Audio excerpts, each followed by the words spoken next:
وهناك ملحدون لا يعترفون بإله لهذا الكون لأنهم لا يرونه، فهم لا يؤمنون بشيء غير محسوس، رغم أن العقل البشر يعلم أن حواسنا قاصرة عن معرفة أو إثبات كل شيء.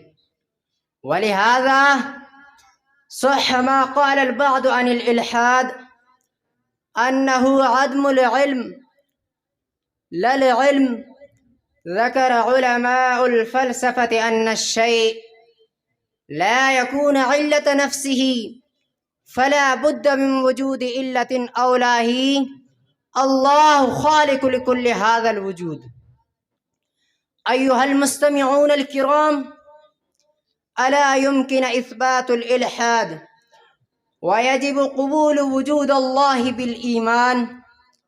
ومن الواضح أن المؤمنين يوقنون أن الله موجود ويعترفون أن وجود الله هو مسألة إيمان.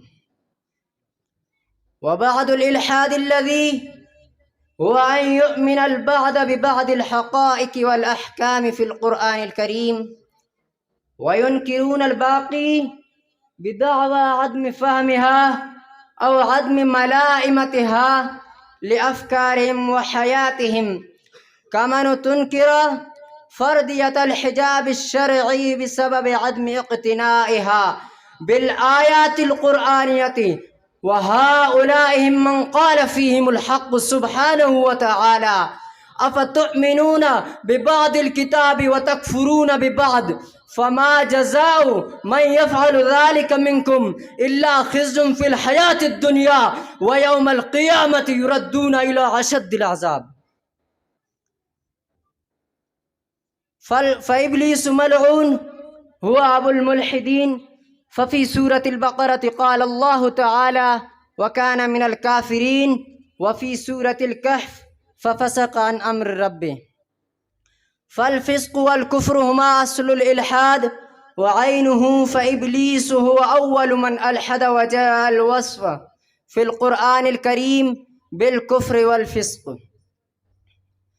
فالإلحاد ليس إنكار لكنه عدم إيمان، وهذا يتفق مع تعريف ابن منظور للزنديق حيث قال: وزندقة أنه لا يؤمن بالآخرة لكنه لا يتطابق مع فعل إبليس.